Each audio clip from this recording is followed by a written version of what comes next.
Donc, on ouvre, si vous voulez bien, la parole de Dieu dans le psaume. On va lire un psaume entier. Psaume 62. Psaume 62. Et ce message est intitulé « La fausseté de l'enseignement de prospérité ». La fausseté de l'évangile de prospérité, la fausseté de l'enseignement de prospérité. C'est dans le psaume 62 que nous allons lire ce matin, donc, notre passage. Au chef des chantres de Gédutum, psaume de David. Oui, c'est en Dieu que mon âme se confie. De lui vient mon salut. Oui, c'est lui qui est mon rocher et mon salut, ma haute retraite.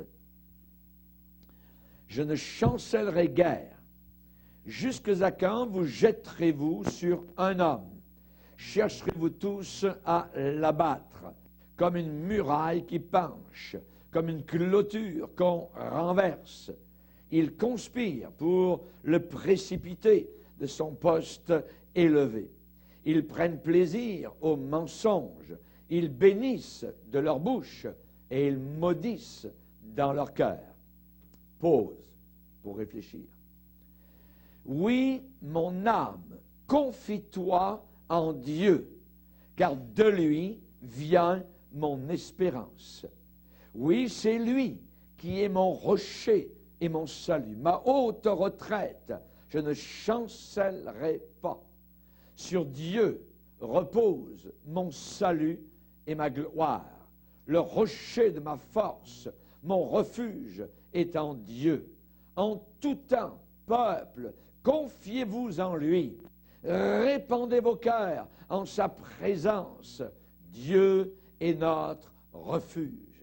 Oui, vanité, les fils de l'homme. Mensonge, les fils de l'homme. Dans une balance, ils monteraient tous ensemble, plus légers qu'un souffle. Ne vous confiez pas dans la violence et ne mettez pas un vain espoir dans la rapine. Quand les richesses s'accroissent, n'y attachez pas votre cœur. Dieu a parlé une fois, 2 fois. J'ai entendu ceci. C'est que la force est à Dieu.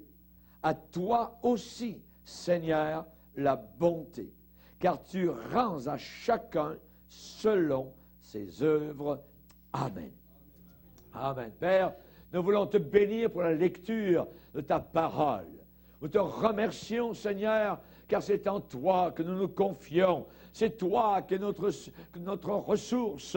Nous te bénissons, Père, parce que c'est toi qui nous donnes la vie. Nous savons, Seigneur, que le flot de sang qui coule dans nos veines vient de ta part. C'est toi qui nous donnes la vie, le battement de cœur, la respiration, le mouvement et l'être. Nous te prions de bénir ce matin ce message, Seigneur. Aide-nous à jamais, jamais au grand jamais, nous laisser dériver loin de toi par des loups ravisseurs, par des faux prophètes, par des faux pasteurs, par des faux docteurs qui tordent ta parole, qui diluent ta parole et qui emmènent ton peuple loin de la foi biblique. Seigneur, nous prions ce matin que ton Saint-Esprit rassemble nos pensées comme une gerbe et les lie par le Saint-Esprit. Nous te bénissons, Père, au nom puissant de Christ Jésus. Amen. Et tout le peuple dit Amen. Gloire à Dieu. Que Dieu soit béni. Vous pouvez vous asseoir, frères et sœurs. Alléluia. Que Dieu soit béni. Nous allons parler ce matin sur une erreur, une fausseté. Et vous savez que comme pasteur, nous n'avons pas toujours des choses bonnes à dire. Nous avons aussi des choses négatives à dénoncer, à dévoiler pour protéger le peuple de Dieu, pour conduire, pour reprendre, pour faire en sorte que nous puissions rester dans le droit chemin. Amen. Et c'est une des responsabilités que je prends à cœur afin que nous puissions évidemment un jour avoir l'approbation de Dieu sur nos vies personnelles. Amen. Gloire au Seigneur. Ici, la Bible dit, particulièrement vis-à-vis des richesses, quand les richesses s'accroissent, n'y attachez pas votre cœur. N'y attachez pas votre cœur. Pourquoi? Parce que le cœur de l'homme, Dieu le connaît. Et il connaît notre cœur. Notre trésor ne doit pas sur terre être dans des choses matérielles. Notre trésor doit être dans des choses spirituelles. Spirituelles. Vous êtes-vous déjà arrêté, parfois en riant ou en vous moquant, devant quelqu'un qui, à vos yeux, semblait tellement comique? Il était court, il était gras, il avait le nez aplati, les lèvres étaient épaisses comme des pneus d'avion, voyez, et évidemment, vous avez dit, oh, quelle sorte de bonhomme est-ce vraiment, voyez. Cette personne avait été vraiment plus large, je dirais, que haute. À peu près comme, je dirais, des pneus d'avion gonflés à bloc, comme un Jumbo 747, voyez. Là, ça vous a fait rire en regardant peut-être cette personne. Vous avez peut-être aussi ri de vous-même un jour quand vous êtes placé devant un miroir déformateur dans une fête foraine. Et vous êtes vu complètement, je dirais, non plus en haut, mais de l'autre bord, voyez, et vous avez dit, c'est bien moi, ça. Et vous avez vu un autre personnage à l'intérieur, donc, de ce miroir déformateur, voyez, une feuille de verre qui était légèrement, je dirais, argentée et légèrement faussée, légèrement déformée. Et vos traits, eh bien, étaient comme caricaturés quand vous êtes regardé, c'était vraiment grotesque. La Bible se décrit elle-même comme étant un miroir. Mais ce miroir ne déforme pas. Ce miroir dit exactement la vérité. Ce miroir dit exactement les choses telles qu'elles sont. Ce livre est appelé la vérité. Jacques, l'apôtre, a déclaré en disant, si quelqu'un écoute la parole et ne la met pas en pratique, il est comme un homme qui regarde dans un miroir son visage naturel. Qui regarde dans un miroir son visage naturel. Et c'est la raison pour laquelle, quand on est à l'écoute de la parole de Dieu, bien souvent on est comme piqué. On est comme, la parole nous pique ici et là, parce que c'est un miroir qui nous dit exactement la vérité. Voyez?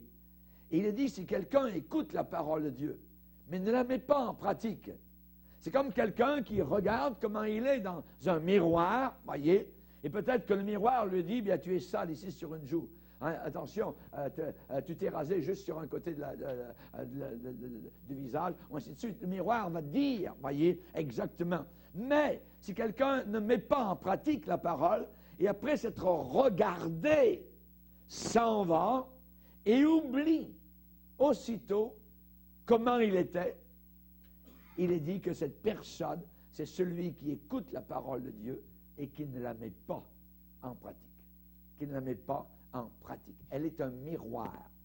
Mais ce miroir n'est pas un miroir déformateur. La Bible reflète avec exactitude et précision la volonté de Dieu pour nos vies. La Bible contient tout ce que nous avons besoin de savoir sur notre vie ici-bas, dans ce monde et dans le monde à venir. Tout est là à l'intérieur d'un seul livre, la Bible. Tout ce que j'ai besoin de savoir est là. Oui, la Bible est vraie. Et la Bible présente chaque vérité avec un équilibre parfait, avec une proportion parfaite. Mais le problème arrive si nous plions ou si nous tordons un tant soit peu l'image, même très légèrement, voyez. Nous ne créons pas la vérité. Nous sommes en train de créer, je dirais parfois, une parodie une caricature, une contrefaçon qui peut être vraiment très grotesque.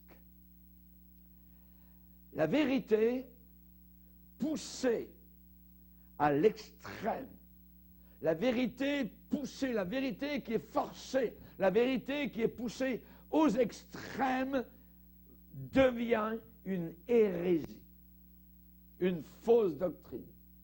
Une fausse doctrine a toujours une racine dans la vérité. Pour qu'elle puisse être crédible aux yeux de personnes qui sont crédules, il faut qu'il y ait une racine quelque part dans la vérité. Et une hérésie, une fausse doctrine, c'est toujours une vérité, mais qui est poussée aux extrêmes. Et ça arrive quand? Ça arrive lorsque des gens qui sont très sincères sont obsédés, je dis bien véritablement obsédés par un unique aspect de certaines doctrines. Et ces gens commencent à prendre leur vérité d'un seul aspect uniquement d'un seul aspect, de leur point de vue. La fausse doctrine, c'est très dangereux, parce qu'elle a son origine, en réalité, de l'enfer, de Satan. C'est le diable qui veut détruire, évidemment, prendre une vérité, la tordre, la diluer, la pousser, l'étirer, voyez, pour en faire quelque chose qui semble vrai, avec certains versets de la Bible, mais qui, au bout du rouleau, vous emmène loin du Seigneur. Et l'évangile de prospérité est exactement cela. Exactement cela. Un seul aspect, uniquement, donc, qui est mis en avant par certaines personnes. C'est propagé lorsque les chrétiens ne comparent pas un verset avec d'autres versets. Et ils mettent l'emphase, je dirais, trop grande sur une seule partie de la vérité et non pas sur toute la vérité, au travers de toutes les Écritures, au travers des 66 livres de la Bible, depuis la Genèse jusqu'à l'Apocalypse, chapitre 22. Et une telle distorsion, une telle altération, déformation, déviation, nous la trouvons beaucoup dans des cercles pentecôtistes, pentecôtisants, évangéliques, baptistes, tout ce que vous voulez. Il y a beaucoup donc de fausses doctrines qui sont là dans ce domaine-là, véhiculées dans ces milieux-là. Le soi-disant, je dis bien soi-disant, le pseudo-enseignement de prospérité. Nomme la chose et réclame la chose. Ouais, tu n'as qu'à dire. Dis une chose et tu vas l'avoir. Ouais. Réclame la plus belle maison dans ton quartier, c'est à toi. Fais-en le tour si tu veux, tourne autour comme autour de Jéricho, puis ça va être à toi. Hein? C'est ça. Hein? Nomme-le et réclame-le. Voyez? Name it and claim it. Ouais, c'est ça. Dis-le et reçois-le.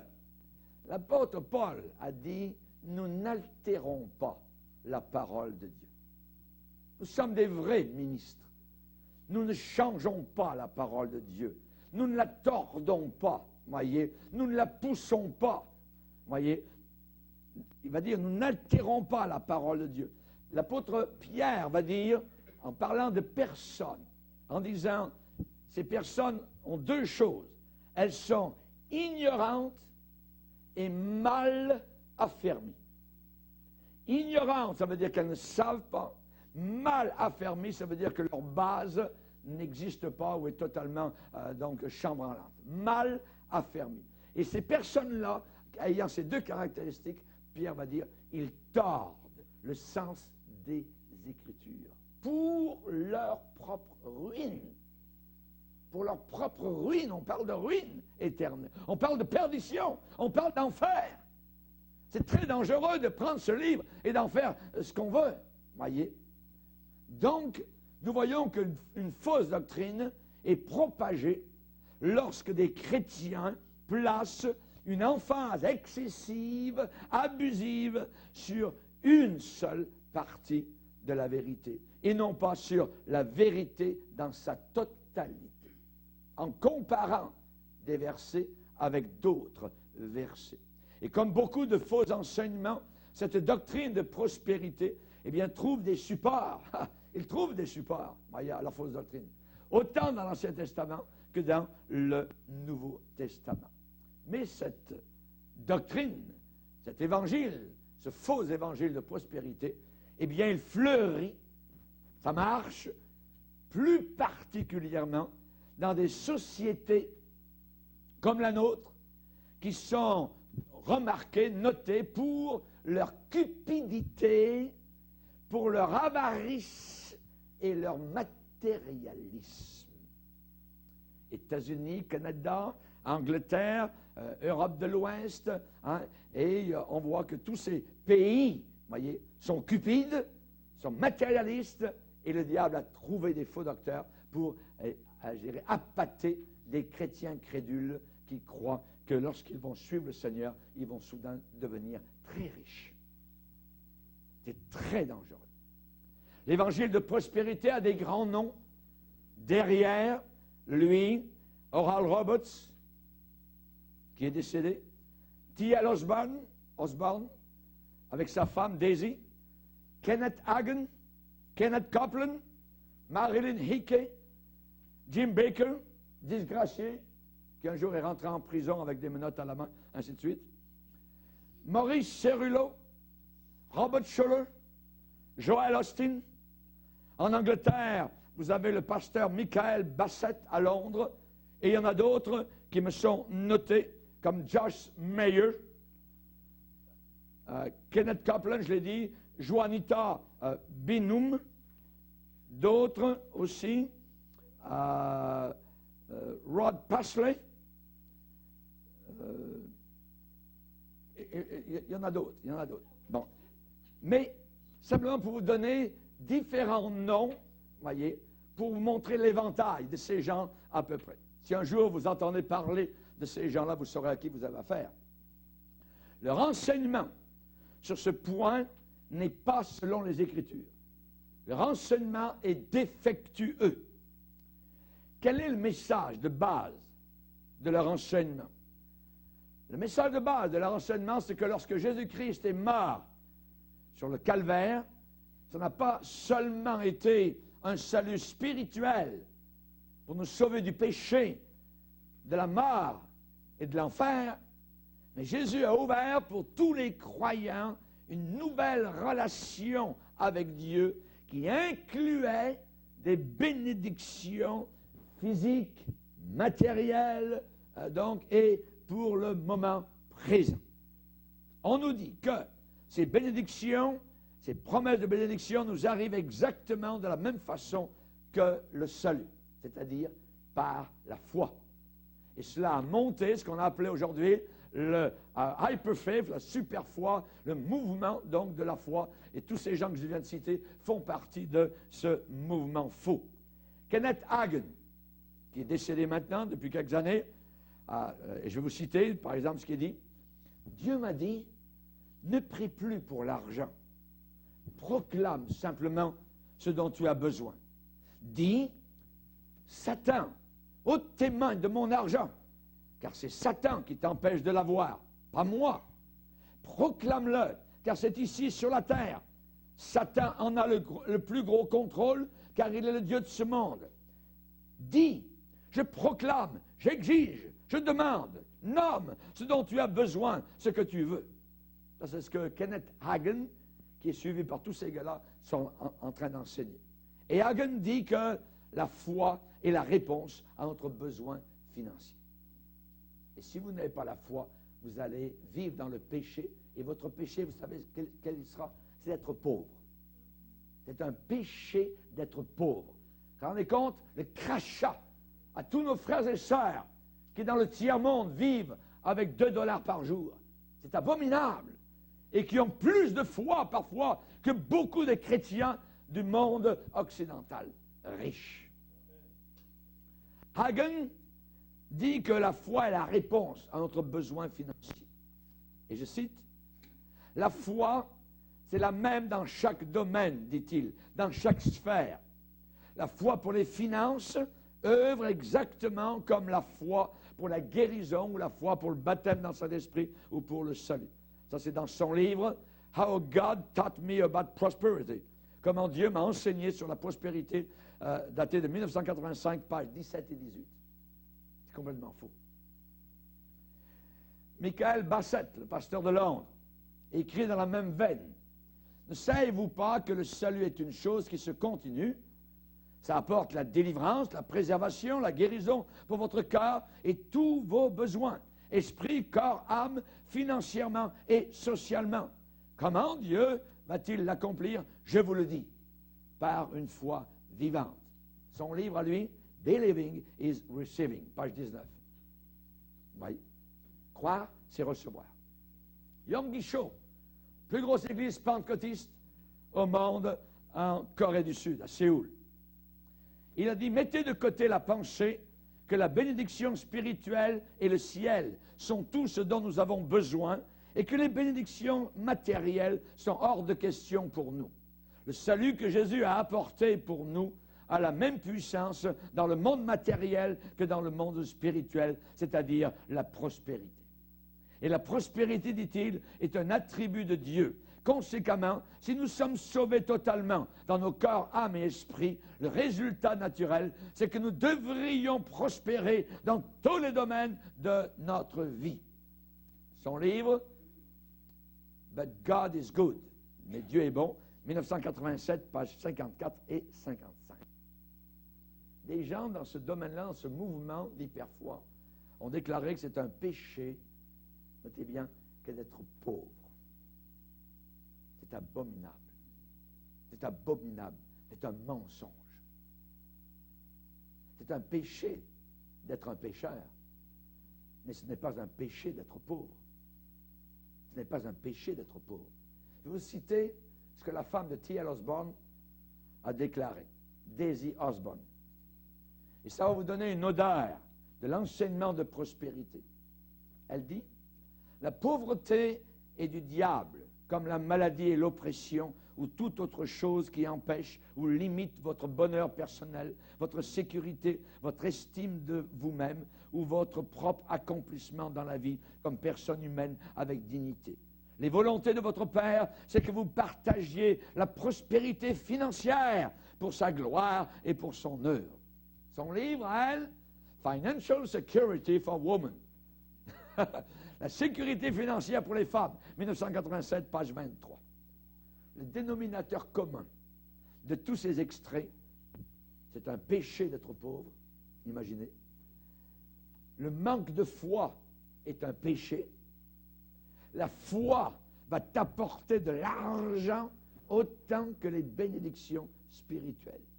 Et ta prospérité, ça va être la gloire de Dieu. Regardez comme je suis riche. Louez le Seigneur. Vous voyez, c'est abominable. C'est abominable. Et quand ce faux enseignement est présenté sous cette forme non diluée, cet enseignement amène quoi?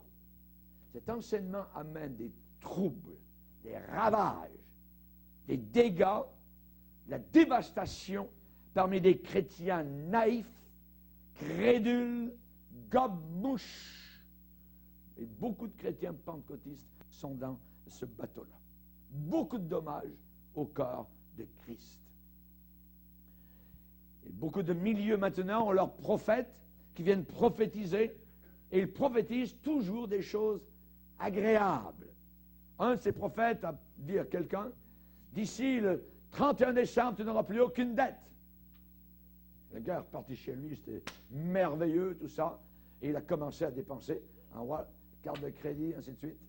Et au 31 décembre, il s'est retrouvé complètement. Ouais. Faux prophète. Faux prophète. Voyez. Il y a des assemblées, je dirais, qui étaient équilibrées auparavant, qui étaient basées sur la Bible, qui ont été déchirées, divisées par des présentations comme cela de ce faux évangile, des présentations extrêmes, fanatiques de cette fausse doctrine. Nous avons été avertis. Prenez avec moi dans la deuxième épître de Pierre, chapitre 2. Deuxième épître de Pierre, chapitre 2. verset 1er. Il y a eu parmi le peuple, c'est-à-dire parmi le peuple de Dieu, de faux prophètes, et il y aura de même parmi vous, vous les chrétiens, de faux docteurs, de faux enseignants, de faux pasteurs, qui introduiront des sectes pernicieuses et qui reniant le maître qui les a rachetés. Ça veut dire qu'ils vont renier le vrai évangile, ils vont parler de Jésus, mais ils renient vraiment ce que le Seigneur a enseigné, reniant le maître qui les a rachetés, attireront sur eux une ruine soudaine. Plusieurs, ça veut dire beaucoup de chrétiens, les suivront dans leur dissolution. Et la voix de la vérité sera calomniée à cause d'eux. Quelle est la motivation de ces gens-là? Nous l'avons ici. Saint-Esprit nous le montre. Verset 3. Par cupidité, ça veut dire par amour d'argent. Ils trafiqueront de vous. Au moyen de quoi? De paroles trompeuses. Eux que menace depuis longtemps la condamnation et dont la ruine ne sommeille point. Ce n'est pas l'Évangile. Oui. Ici, on était avertis de faux prophètes qui vont parler d'argent, que vous allez devenir très riche si vous suivez beaucoup, beaucoup, beaucoup le Seigneur. Si vous croyez beaucoup, beaucoup en Dieu. C'est complètement faux. Et je vais vous le démontrer. C'est pour ça que je vous demande de bien, bien écouter, d'ouvrir vos oreilles complètement. Oui. La vue biblique, la vision biblique, selon la Bible, de la richesse et de la prospérité. Quelle est-elle? On va le voir. Ces faux enseignants qui enseignent le faux évangile de prospérité, où est-ce qu'ils trouvent leur base pour enseigner de telles erreurs? Il faut qu'ils trouvent quelque part dans la Bible, ouais, pour que des chrétiens puissent croire. Où est-ce qu'ils trouvent donc leur base pour leurs erreurs? Je veux le dire, surtout dans l'Ancien Testament. Surtout dans l'Ancien Testament. On parle, généralement, ces gars-là vont aller dans l'Ancien Testament et ils vont parler de la prospérité que Dieu a donnée à Abraham, à Daniel, à Salomon, à Job et à Joseph, ainsi de suite. Toutes sortes de caractères, donc, de personnages de l'Ancien Testament. Et ces hommes de la Bible sont montrés comme étant des exemples, des modèles pour aujourd'hui. Ils vont dire, regardez Abraham, il a prospéré, donc il avait la foi, donc vous, si vous avez la foi, vous allez être riche comme Abraham. Ouais, c'est aussi simple que ça. Et les gens, et on a vu ça, nous, des faux prophètes, même en Afrique, dans des grandes conventions, où on n'était pas les seuls comme prédicateurs, on a prêché une sorte de message, et les faux prophètes venaient prêcher une autre sorte de message à la même foule. C'est abominable. Imaginez dans les pays pauvres, eux qui n'ont pas grand-chose, et quand vous leur prêchez cela, vous arrivez à leur soutirer de leur poche le peu, imaginez encore, qu'il leur reste, ces faux prophètes vont encore leur soutirer ce qu'ils ont comme rien. Oui. C'est abominable. Et on a vu cela.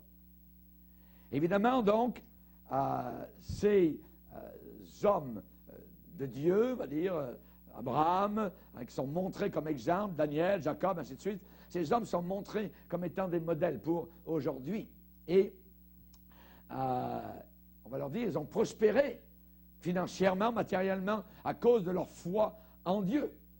Et si vous ne prospérez pas comme eux, c'est simple, vous manquez de foi. Vous n'avez pas la foi. Voyez. Comment se fait-il que l'apôtre Paul a dit, j'ai appris à vivre dans la disette? Vous n'avez pas la foi. Et ils disent, dans leurs livres, et les chrétiens dévorent ces livres-là, Paul, à une certaine époque dans sa vie, n'avait pas cette foi. Ils vont même à dire jusqu'à ce que Paul, à un moment donné, était possédé par un démon. C'est inimaginable ce qui est lancé comme bombe, littéralement, au milieu donc, de librairies supposément chrétiennes. Prenez avec moi Philippiens chapitre 4.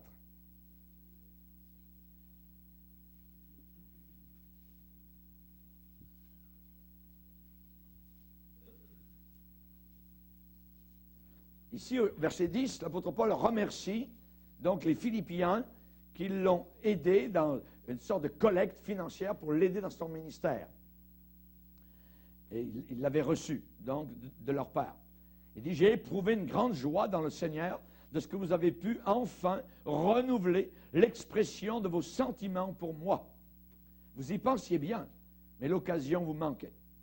Ce n'est pas en vue de mes besoins que je dis cela, car j'ai appris à être content de l'état où je me trouve. Je sais vivre dans l'humiliation et je sais vivre dans l'abondance. En tout et partout, j'ai appris à être rassasié et à avoir faim, à être dans l'abondance et à être dans la disette. Paul est en train de dire, la vie chrétienne, à un moment donné, ça peut très bien aller, à un moment donné, ça va aller mal financièrement, matériellement. Un jour, ça va bien, un jour, mais ça ne veut pas dire que vous avez manqué de foi. Ça ne veut pas dire que tout d'un coup, si ça va mal, vous manquez donc d'un peu d'argent ou quoi que ce soit, vous êtes sur le chômage pendant un bout de temps, que tout d'un coup, vous n'avez plus de foi, Dieu n'est plus avec vous, voyez. Donc, nous voyons, évidemment, et dans Hébreux chapitre 11, vous savez que Hébreux chapitre 11 est le panoramique de tous les grands hommes de foi de la Bible. Et on revoit donc régulièrement cette expression, c'est par la foi qu'un tel, c'est par la foi qu'un tel. Et regardez ici, ces gens qui avaient la foi. Hein? Verset 32. Et que dirais-je encore? Car le temps me manquerait pour parler de Gédéon, de Barak, de Samson, de Jephthé, de David, de Samuel et des prophètes qui par la foi vainquirent des royaumes, exercèrent la justice, obtinrent des promesses, fermèrent la gueule des lions, éteignirent la puissance du feu, échappèrent aux tranchants de l'épée, guérirent de leur maladie, furent vaillants à la guerre, tout ça par la foi, mirent en fuite des armées étrangères, des femmes recouvrèrent même leur mort par la résurrection. Voyez? Mais ensuite ça change. Et d'autres qui avaient autant la foi que les premiers, d'autres furent livrés au tourment, tiens, et n'acceptèrent pas de délivrance, afin d'obtenir une meilleure résurrection. D'autres subirent les moqueries, le fouet, les chaînes, la prison. Ils furent lapidés, sciés, torturés. Ils moururent tués par l'épée. Ils allèrent çà et là vêtus de peau de brebis, de peau de chèvre, dénués de tout, persécutés, maltraités. Eux dont le monde n'était pas digne, errant dans les déserts et les montagnes, dans les cavernes et les angles de la terre. Imaginez, ces gens-là, est-ce qu'ils n'avaient pas la foi? Voyez, ils avaient autant la foi que les premiers. Mais vis-à-vis de ce que l'évangile de prospérité enseigne, ces gens-là, ils n'avaient pas de foi. Comment se fait-il qu'ils étaient dénués de tout? S'ils avaient eu la foi, ils auraient juste à name it, claim it. Voyez, nomme la chose, réclame l'argent, t'en manque, réclame ton argent. Voyez, non, ça n'a pas marché avec eux. Pourtant, la Bible dit que c'était des héros de la foi. Manquaient de tout, sciés, torturés, en prison, manquaient de foi. Voyez, ce fameux mouvement, ce faux mouvement de foi est très dangereux, parce que ce n'est pas la foi. Voyez, il faut être équilibré. Il faut être équilibré. Et c'est le même argument qui est présenté à ceux qui ne sont pas guéris. Voyez, il y a des gens, parfois, on prie pour eux, ils sont guéris. Merveilleux, merci Seigneur. Et d'autres qui ont autant de foi retournent à leur siège et ils ne sont pas guéris. Vous savez ce que ces gens-là disent? Vous n'avez pas assez de foi. Si vous aviez assez de foi, vous repartiriez sans vos béquilles. Voyez, c'est complètement faux. Parce que tous ces gens qui avancent généralement ont autant de foi, ils veulent que Jésus guérisse. Et pourquoi certains sont guéris? Et pourquoi d'autres ne le sont pas? Je ne le sais pas. Je ne peux pas vous le dire. Mais ils ont autant souvent la foi les uns que les autres. C'est facile de mettre du poids sur quelqu'un et dire, c'est ta faute. Tu n'as pas la foi? Non. La personne peut retourner à sa chaise, voyez, sans avoir été guérie et avoir autant de foi que celle qui a été guérie. Nous devons nous confier toujours dans le Seigneur. Toujours nous confier dans le Seigneur. Souvent, on va se servir, ces gens-là, ces faux prophètes vont se servir de passages comme Deutéronome chapitre 8. C'est Dieu qui te donnera la force de devenir riche, d'acquérir ces choses. Oui, hein, oui. Ou encore Josué, que ce livre ne s'éloigne pas, hein, parce que si vraiment tu tiens la parole de Dieu, tu vas prospérer dans toutes tes affaires. Ouais, c'est vrai, c'est écrit. Mais eux, ils servent d'un verset, voyez, et puis ils disent, si tu ne prospères pas, c'est parce que tu n'as pas la foi. Ou encore, dans le psaume 35, le Seigneur a du plaisir dans la prospérité de son serviteur. Mais quelle prospérité? C'est là la question. Parce que ces gens-là, prospérité, eux, c'est tic, tic, tic, tic, tic, compte en banque, billets de banque, ainsi de suite. Qu'est-ce que la Bible parle vis-à-vis de la prospérité? Qu'est-ce qu'elle dit vis-à-vis de la prospérité? Il est dit que Joseph, en prison, en Égypte, prospérait. Comment ça se fait qu'il prospérait? En prison, voyez? Parce que sa vie avec Dieu est en train de s'approfondir. Il grandissait dans les voies du Seigneur. Il allait plus loin avec Dieu. Hallelujah. Chers amis, dans le Nouveau Testament, ces faux prophètes, ils ont un verset. C'est le même qui sort de leur bouche tout le temps. Tout le temps. Je vais vous le dire, regardez. Dans 3 Jean, verset 2. 3 Jean, verset 2, 3 Jean, verset 2, 3 Jean, verset 2, 3 Jean, verset 2. Vous voyez, c'est tout le temps la même chose. Ils citent ce verset, ils le prêchent, ils n'ont que ce verset. Voyez. Alors, on va le regarder. 3 Jean, verset 2.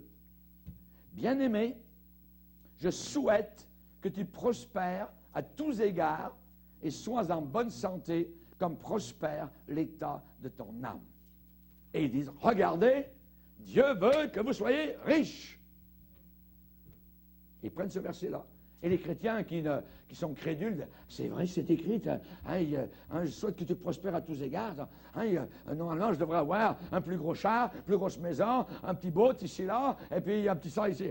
Toutes sortes d'affaires, voyez, pour montrer que Dieu t'a béni. Est-ce que, ici, Jean, quand il écrit, est-ce qu'il est en train de dire à Gaius, je veux que tu deviennes riche? Hélas, non. Il est en train de lui dire autre chose. Il est en train de lui dire, je souhaite que les choses aillent bien avec toi. Je souhaite que ça marche bien dans ta vie, que tes affaires aillent bien. C'est ça, il souhaite. Il ne souhaite pas qu'il devienne riche et puis qu'il devienne un richissime, et ainsi de suite, selon l'évangile de prospérité. Non! Je souhaite que tu prospères à tous égards, que tu sois en bonne santé, comme prospère l'état de ton âme. Je souhaite que ça aille bien dans ton corps. Quand on rencontre quelqu'un qu'on n'a pas eu tout le temps, comment ça va ta santé? Voyez, et ça va bien tes affaires? C'est ça. C'est la salutation que Jean donne à Gaius. Je souhaite que ça aille bien avec toi. Voyez, que tu sois en bonne santé et que tes affaires fonctionnent normalement. Voyez, il ne souhaite pas qu'il devienne riche comme Crésus. Voyez? Non, pas du tout. Voyez. Évidemment, on voit même qu'un pasteur comme Yonggi Cho commente sur les implications d'une supraspiritualité de ce verset. Et lui-même dit, où pouvons-nous aller pour être bénis sinon à Dieu? C'est parce que Jésus-Christ veut nous bénir qu'il a souffert et qu'il est mort. Cependant, certains placent des restrictions sur l'œuvre de la rédemption et ils limitent cela uniquement au salut de nos âmes. Et lui, il continue, il va plus loin. Il dit, Dieu veut aussi vous bénir matériellement. En surface, cet enseignement de prospérité semble être parfaitement raisonnable en interprétant, hélas, un seul aspect de la vérité biblique. Et c'est précisément cela. Les faux prophètes, généralement, ne prennent qu'un verset quelque part, une partie de vérité, et ils la tordent. Ils la diluent. Un aspect seulement, une seule facette. Mais cette facette est présentée aux chrétiens crédules de telle façon qu'il semble qu'elle représente toute la vérité. C'est ça ce que Dieu désire, alors que ce n'est pas cela. Voyez? L'erreur classique d'une seule partie qui cache, mais qui mascarade, on a eu le mot mascara, les dames connaissent le mascara parce que ça cache les défauts, les rides, ainsi de suite, voyez. Et un faux enseignement, c'est pareil, c'est un mascara, c'est une mascarade, voyez, pour cacher la totalité donc de ce que Dieu voudrait pour chacun d'entre nous. Voyez. Malheureusement, voyez, les chrétiens semblent toujours avoir un penchant pour stresser, pour étirer, pour mettre l'emphase sur un seul côté d'une vérité qui a des facettes multiples. Vous regardez aujourd'hui les débats, voyez, parmi les chrétiens, des débats qui mènent nulle part. Ça fait des siècles que les chrétiens se battent entre eux sur des débats qui sont stériles totalement. Par exemple, entre la prédestination et la volonté libre de l'homme. Ça, vous pouvez encore en parler jusqu'à ce que votre langue tombe en pourriture et vous n'aurez pas la réponse. Voyez? La prédestination, comment ça se fait que Dieu nous a prédestinés, élus, choisis? Voyez? Mais en même temps, j'ai décidé. C'est moi qui ai bien voulu venir vers Jésus. Comment réconcilier les deux? Voyez? Les débats stériles sur la souveraineté de Dieu et la responsabilité de l'homme. Dieu est souverain, c'est vrai, mais je suis responsable. Des débats stériles entre la sécurité éternelle et être rejeté ou apostasié de sa foi sont des débats totalement qui mènent nulle part. Oui. Vous connaissez cette fausse doctrine, sauvé, toujours sauvé. Oui. Si on me pose la question un jour, pasteur, est-ce que vous croyez dans la prédestination ou bien dans le libre choix de l'homme? Je réponds toujours oui. Je réponds toujours oui. Je crois dans la prédestination. Mais je crois aussi dans la liberté de l'homme. La liberté de l'homme. Voyez? Cette question est à peu près comme quelqu'un qui poserait une autre question. Quel est le côté des ciseaux qui est le plus important? Vous avez une paire de ciseaux, c'est lequel qui est le plus important? Celui-là ou celui-là? Les deux sont importants. Amen. Les deux sont importants. Et c'est identique avec la vérité de Dieu. C'est identique. Voyez? La Bible, dans sa totalité, nous donne une impression totalement différente de la prospérité financière que celle de ces gars-là que je viens de citer auparavant, qui viennent de faux docteurs, qui prônent l'évangile de prospérité. Cet enseignement est faux. Il y a beaucoup de chrétiens qui ont avalé ça, parfois dès le début de leur vie chrétienne, et ça n'a pas fonctionné, ça n'a pas marché. Qu'est-ce qu'ils ont fait? Bye bye. Ils sont retournés dans le monde. Parce qu'on leur a promis quelque chose que Dieu n'a pas promis. On leur a promis une sécurité financière s'ils suivaient le Seigneur. Oui. Non. Je peux vivre dans l'abondance, je peux vivre dans la disette, je peux vivre dans la richesse, je peux me retrouver derrière des barreaux de prison, je peux avoir la tête coupée parce que je sers le Seigneur. Oui. Je peux aussi devenir riche, si Dieu le désire, mais je ne m'attache pas à ça. Oui. Nous n'avons pas le contrôle sur ces choses-là. Et on n'enseigne pas qu'on va devenir riche parce qu'on suit le Seigneur Jésus. Amen. Cet enseignement est faux et il est basé sur une exégèse partielle et sélective. Vous voyez, uniquement certains versets. C'est basé sur des présomptions philosophiques, vous voyez, de sagesse humaine, qui sont sous-jacentes et qui contredisent le cœur de l'Évangile. Vous voyez? Que je quitte la terre en ayant dans le garage 3 Jaguars, ou que je quitte la terre parce que je marche à pied, ou que j'ai juste un bicycle, vous voyez, aux yeux de Dieu, ça ne fait aucune différence. Aucune différence, voyez. Dieu ne regarde pas à l'extérieur, il regarde à ton cœur. À ton cœur, voyez. Quand les richesses s'accroissent, n'y attache pas ton cœur. N'y attache pas ton cœur, voyez. Cet enseignement de prospérité, voyez, met une suremphase, voyez, sur l'argent, le succès et la réussite. Comme dans le monde, parce que ça vient du monde. Comme dans le monde, voyez. La Bible ne recommande ni pauvreté ni richesse. Je répète, la Bible ne recommande ni pauvreté ni richesse. La Bible se tient au milieu. Elle se tient au milieu, elle se tient toujours entre les deux extrêmes. Elle se tient toujours entre les deux extrêmes. On va lire la prière d'un homme qui était très sage. On va le lire dans Proverbes, chapitre 30.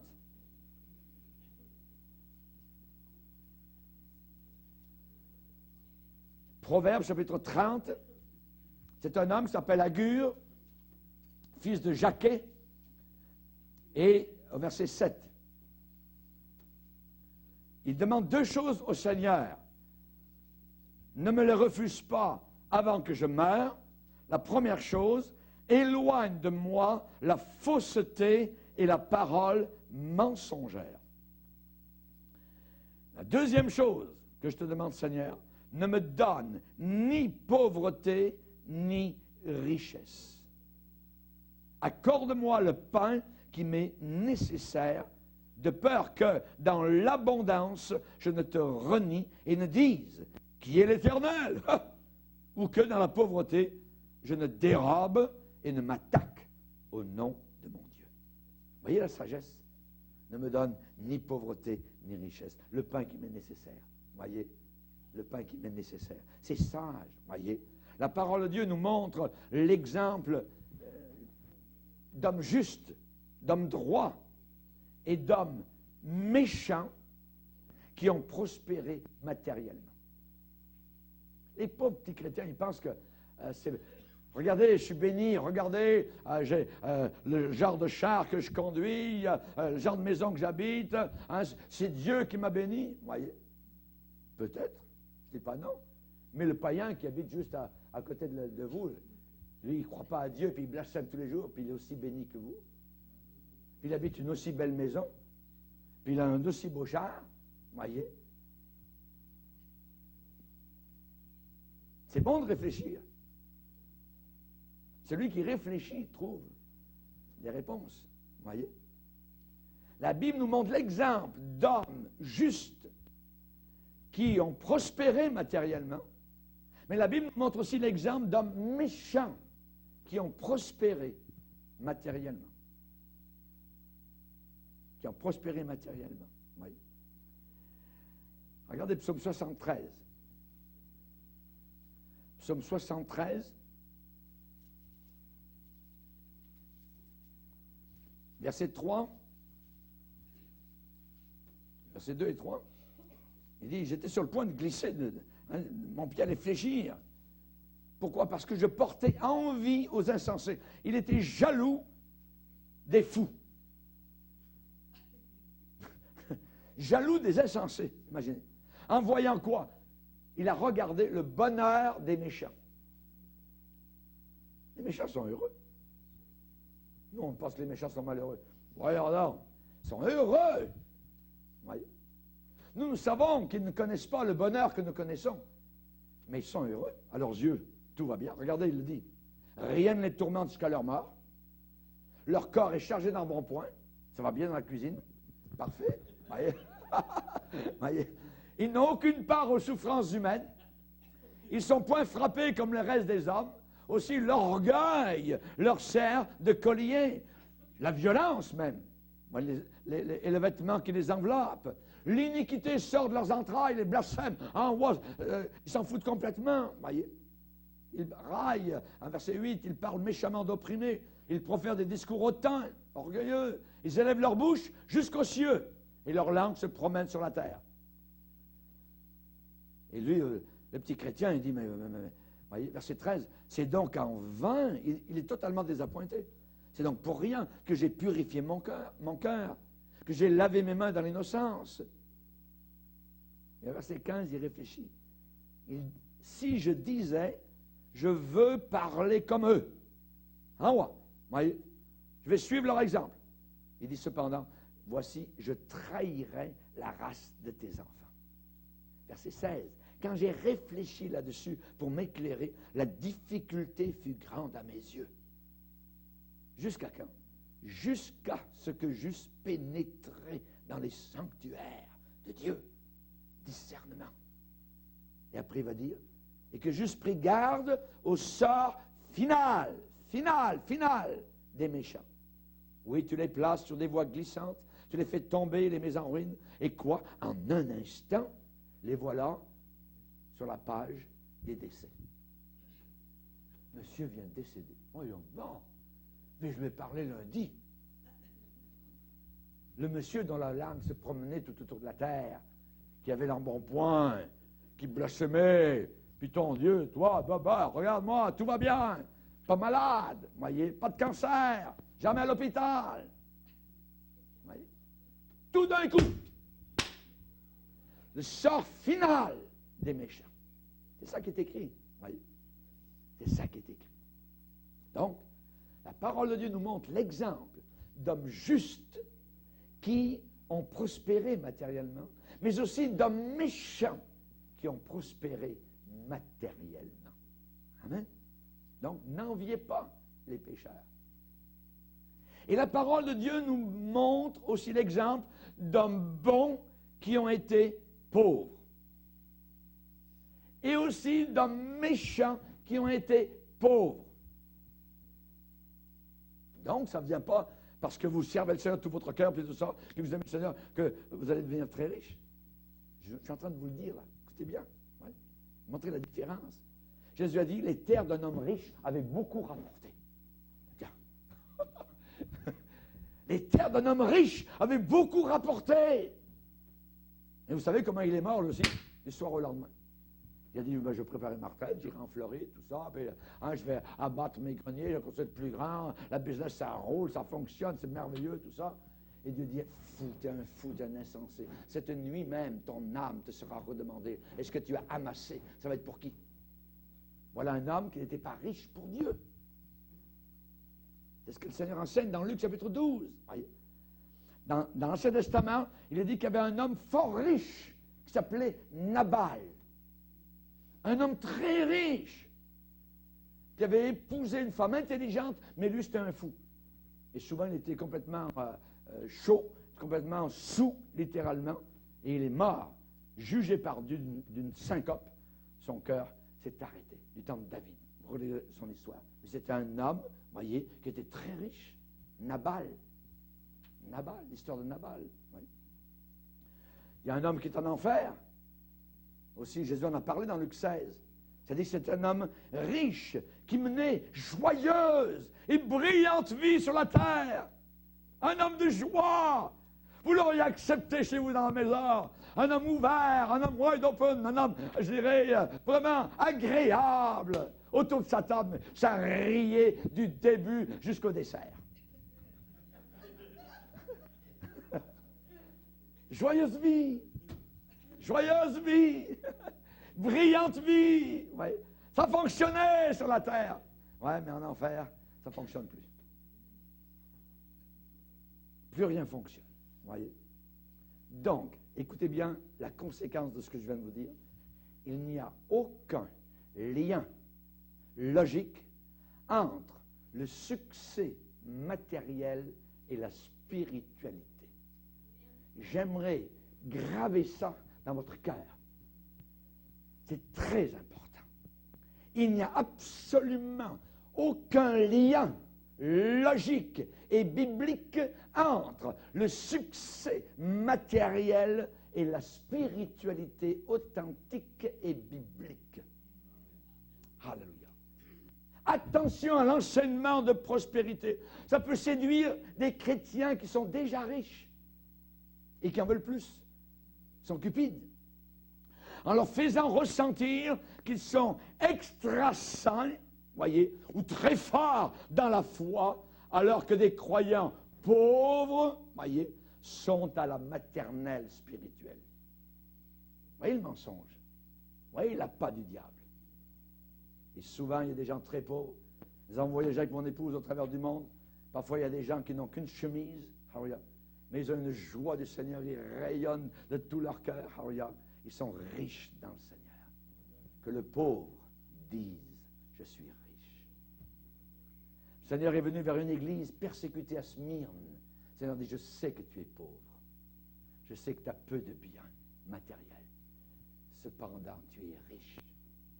Il y a une église qui était riche matériellement, qui avait des grands bâtiments, ça roulait à l'intérieur, le parking, c'était des milliers de voitures là. Le Seigneur dit, tu ne sais pas que tu es pauvre. Tu dis, je suis riche, je me suis enrichi, je n'ai besoin de rien. Tu ne sais pas que tu es pauvre. L'idée de pauvreté, de richesse, elle est spirituelle avec Dieu. elle est spirituelle avec le Seigneur. Voyez? Alléluia. N'importe qui avec un atome d'intelligence, avec un brin de cervelle, voyez, il sait que l'évangile de prospérité, ce n'est pas vrai. Ce n'est pas vrai, voyez, ce n'est pas vrai. Le Seigneur fait tomber sa pluie autant sur les bons que sur les méchants, autant sur les païens que sur les chrétiens. La Bible avertit des dangers de convoitise et de cupidité. Elle avertit l'appât du gain. Quand les richesses s'accroissent, n'y attache pas ton cœur. Méfie-toi. Prends ça de loin. N'y attache pas ton cœur. Proverbe nous dit, tout homme avide de gain et qui aime la cupidité, eh bien ça va causer la perte de ceux qui s'y livrent, de ceux qui s'y abandonnent. Dans Proverbe 23, ne te tourmente pas pour t'enrichir. Veux-tu regarder ton argent se faire des ailes et s'en aller? Demain, peut-être la bourse va tout tomber, ça va tout s'écrouler, les dominos. Demain, peut-être il y a un raz-de-marée, peut-être demain il y a un tremblement de terre. Accroche-toi à Dieu! Accroche-toi au Seigneur! Voyez. Que tu aies de l'argent, ou que tu en aies moins, ou que tu n'en aies pas, ou que tu en aies beaucoup, ça n'a pas d'importance. Accroche ton cœur au Seigneur. Accroche ton cœur au Seigneur. Tu n'auras pas d'autre Dieu devant ma face. On ne peut pas servir mammon et Dieu. On ne peut pas servir l'argent et Dieu, c'est impossible. Voyez. On va lire un passage dans 1 Timothée 6, où l'évangile de prospérité est dénoncé littéralement dans ce passage. 1 Timothée chapitre 6, verset 5.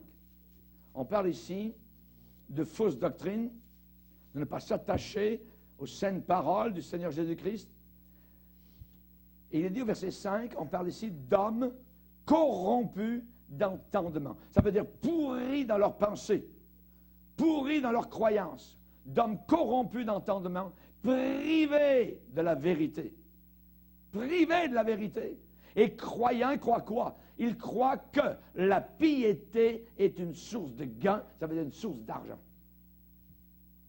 Privés de la vérité, pourris dans leurs pensées, croyant que la piété est une source de gain. Et Paul va renchérir et dire, c'est en effet une grande source de gain que la piété avec le contentement. Car nous n'avons rien apporté dans le monde. Quand vous êtes venus, qu'est-ce que vous avez apporté? Voyez, vous avez apporté un petit point fermé. Et vous repartirez avec une main ouverte. Rien. Voyez. Nous n'avons rien apporté dans le monde. Et il est évident que nous n'en pouvons rien emporter. Si donc nous avons la nourriture et le vêtement, cela nous suffira. Mais ceux qui veulent s'enrichir tombent dans la tentation, dans le piège et dans beaucoup de désirs insensés et pernicieux qui plongent les hommes dans la ruine et la perdition. Car l'amour de l'argent, pas l'argent, mais l'amour de l'argent est une racine de tous les maux. Et quelques-uns, en étant possédés, se sont égarés loin de la foi et se sont jetés eux-mêmes dans bien des tourments.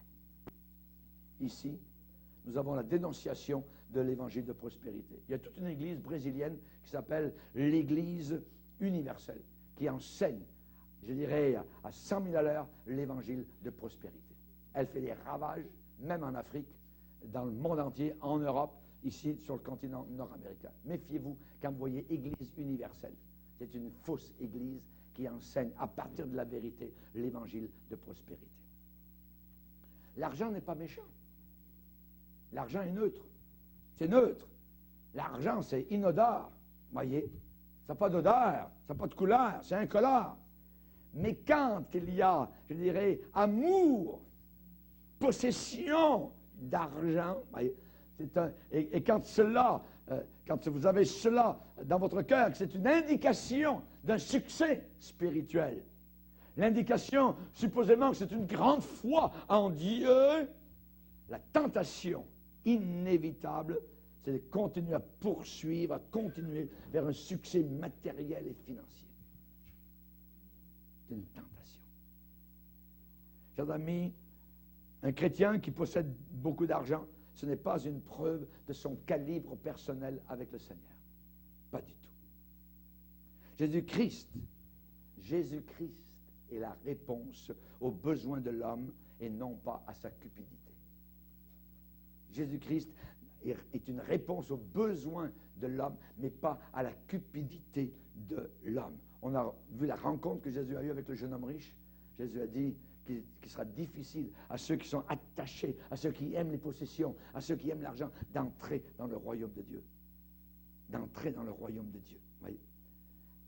Jésus a parlé de la séduction des richesses qui étouffe la parole. Qui étouffe littéralement la parole de Dieu. Le danger implicite de l'enseignement de prospérité, c'est un sentier qui descend vers la cupidité, vers la convoitise, la séduction des richesses et vers l'idolâtrie. La personne ensuite est liée à son compte en banque, son argent. Et vous savez ce qu'il dit? Un peu plus. Un peu plus. Un petit peu plus. Ce sont des gens qui ne sont jamais satisfaits. Jamais. Le modèle sécuritaire pour tous les chrétiens, nous l'avons lu au début, quand les richesses s'accroissent, n'y attachez pas votre cœur. N'y attachez pas votre cœur. Paul, dans 1 Timothée chapitre 6, encore la même page où on a lu tout à l'heure, au verset 17, recommande aux riches du présent siècle de ne pas être orgueilleux et de ne pas mettre leur espérance dans des richesses incertaines, mais de la mettre en Dieu qui nous donne avec abondance toutes choses pour que nous en jouissions. Recommande-leur de faire du bien, d'être riches en bonnes œuvres, d'avoir de la libéralité et de la générosité, et de s'amasser ainsi, de cette manière, pour l'avenir, un trésor placé sur un fondement solide afin de saisir la vie véritable. Amen. Amen. Seigneur, nous te bénissons pour ta parole. Te remercions pour l'enseignement que tu nous as accordé. Et nous te demandons, Seigneur, particulièrement aujourd'hui, que ton Saint-Esprit nous aide à comprendre, à réaliser, Seigneur, que la vérité est toujours belle, merveilleuse, qu'elle réjouit notre cœur, qu'elle nous enracine, Seigneur, dans la foi biblique, la foi de ces anciens qui ont marché avec toi, autant quand ils étaient bénis financièrement que lorsqu'ils manquaient parfois de ce côté-là. Tu es un Dieu merveilleux, Seigneur, et nous te bénissons. Si le monde nous reprend notre or et notre argent, si la pauvreté un jour vient assombrir notre cœur, alors nous voulons nous souvenir, Seigneur, que là-haut, tu prends soin des petits oiseaux. Nous voulons abandonner nos fardeaux à tes pieds. Nous voulons les laisser, Seigneur, et nous voulons croire, sans défaillir, que tu sais si bien nous secourir. Et si l'heure dans cet âge n'est pas notre partage, là-haut, dans la gloire, j'ai une maison. Christ, l'agneau du Père, mourant au calvaire, de mon âme noire a eu compassion. Au-delà du ciel, j'ai une maison, douce maison, au-delà du ciel.